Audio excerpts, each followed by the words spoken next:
जी बेटा, अस्सलाम वालेकुम। आज का हमारा टॉपिक है सिलिकॉन्स के बारे में।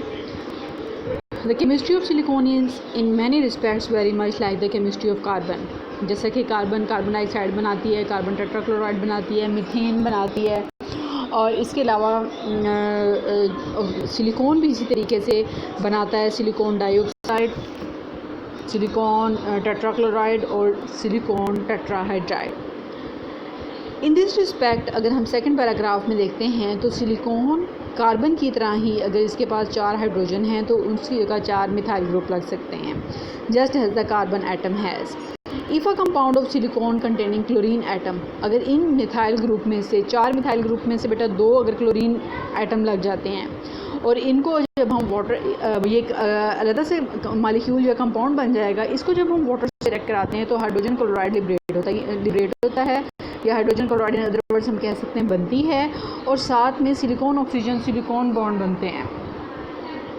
तो ये इक्वेशन में बेटा आप देख रहे हैं सिलिकॉन का ये रिएक्शन हो रहा है वाटर के साथ। 2 वाटर मालिक्यूल्स हैं, एक सिलिकॉन डाइमिथाइल डाइक्लोराइड है, और इसके नतीजे में जो है वो डाईहाइड्रोक्सी डाईमिथाइल सिलिकॉन बन रहा है, और साथ में 2 हाइड्रोक्लोरिक एसिड या HCl के मालिक्यूल्स बन रहे हैं। अब जो हमारे पास सिलिकॉन डाईमिथाइल डाईहाइड्रोक्साइड बना है, उसके 2 मालिक्यूल्स अगर आपस में कंबाइन होते हैं तो उसमें सेंटर में वाटर लिबरेट हो जाता है, सिलिकॉन ऑक्सीजन सिलिकॉन लिंकेजेस बन जाते हैं। अगर ये रिएक्शन हम सिंथेटिकली इस्तेमाल करें तो हम ये सिलिकॉन ऑक्सीजन चेन बना सकते हैं जो कि मिनरल सिलिकेट्स पाई जाती हैं, which we have just been discussing. A difference is that here we have methyl group instead of oxygen atoms joined to silicon as side chain. Such a compound is called the silicone. ठीक है, this particular one is a methyl silicone कहलाएगा। Other alkyl groups may also be substituted for the methyl group and molecular chain can be made of various lengths. हम इसकी length मज़ीद बढ़ा सकते हैं। Next इसी टॉपिक में हमारा सब टॉपिक है कि properties and uses of silicones क्या हैं।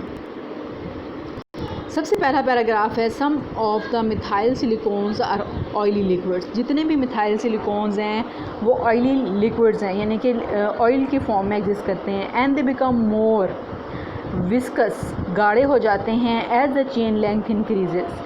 दे आर यूज्ड एज ल्यूब्रिकेंट्स, यानी कि हम उसको ल्यूब्रिकेंट के तौर पे अप्लाई करते हैं ग्रीजिंग के लिए।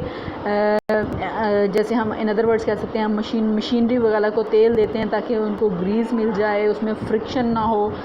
ईदर इनकॉर्पोरेटेड इन ग्रीजेस और एज ऑयल्स इन बेयरिंग्स गियर्स, जैसे कि बाइक्स वगैरह के या गाड़ियों में बेयर्स होते हैं, गियर होते हैं, तो उनके ऊपर जो है वो लुब्रिकेशन की जाती है ताकि फ्रिक्शन ना हो।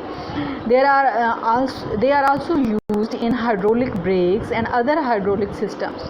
The outstanding physical attribute of silicone oil is its very small change in viscosity. इसकी विस्कोसिटी में बहुत कम तब्दीली आती है, यानी कि इसकी थिकनेस में, गाढ़ेपन में, with change in the temperature compared with the behavior of other oils of the similar viscosity.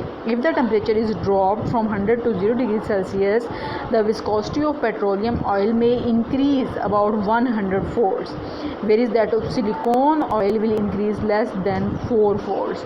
तो इसलिए बेटा अगर हम देखते हैं, अगर हम हिली एरियाज़ में मूव करते हैं वहाँ पे टेम्परेचर बहुत कम होता है, पेट्रोल वहाँ पे जम जाता है, जबकि सिलिकॉन ऑयल्स वहाँ पे नहीं जमेगा, उसकी विस्कोसिटी सेम रहेगी। In the presence of air or oxygen at temperature as high as 300 degrees Celsius, silicone oils remain free from acid formation, oxidation and similar phenomena. तो